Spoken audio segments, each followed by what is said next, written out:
नमस्कार. मी आज एक नवीन छोटीशी एक कॉन्सेप्ट घेऊन आलोय, की जी माहिती असली पाहिजे, की ट्रेड वॉर म्हणजे काय? इथे कुठल्याही प्रकारची लढाई नाही, कुठल्याही प्रकारचा बॉम्ब नाही टाकायचा, कुठल्याही प्रकारची गोळी नाही फेकायची, अजिबात नाही. ट्रेड वॉर म्हणजे मी एखाद्या कंट्रीला माल विकतोय, ती कंट्री मला माल विकते, मालांच्या भावांमध्ये वाढ करायचा, त्याला म्हणतात ट्रेड वॉर. करेक्ट?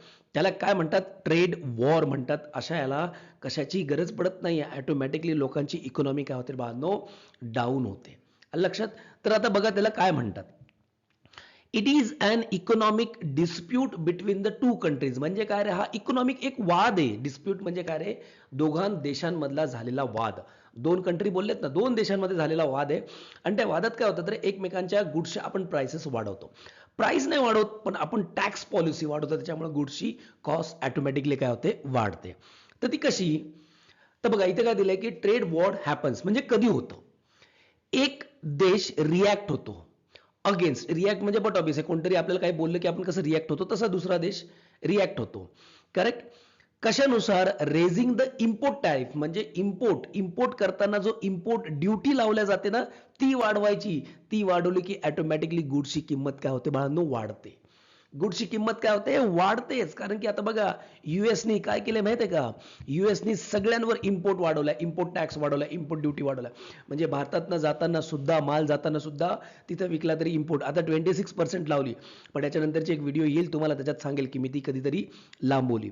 चायनावर 125% लावलेली आहे. म्हणजे काय झालंय की माल इकडनं तिकडे गेला तर काय होणार? तो इतका महाग होणार की काय विकल्याच जाणार नाही व्यवस्थित. पण याचे बेनिफिट्स काय होतात आणि प्रॉब्लेम्स काय येतात? तर बघा, बेनिफिट्स आणि लॉसेस. बेनिफिट्स असं होतं की कॉम्पिटिशन रिड्यूस होती, कारण की बाहेरचा माल आपल्या देशात आला, कुठूनही कुठल्याही देशात आला तर तिथले लोकल मॅन्युफॅक्चरला प्रॉब्लेम येतो, ती रिड्यूस होते. आणि इकडे काय होतं रे? जास्त ड्युटी लावल्यामुळे कॉस्ट वाढते. डोमेस्टिक गुड्सचा हे वाढतो, डिमांड वाढते. का? कारण की बाहेरनं गुड्स आलाच नाही, तर शेवटी आपल्याला भारतातलाच गुड्स वापरावे लागेल, त्याच देशातला वापरावा लागेल. आणि जो गुड्स आपल्याला भेटणार नाही, जो इम्पोर्ट करतो, त्याचं शॉर्टेज क्रिएट होणार. बट ऑब्वियस आहे.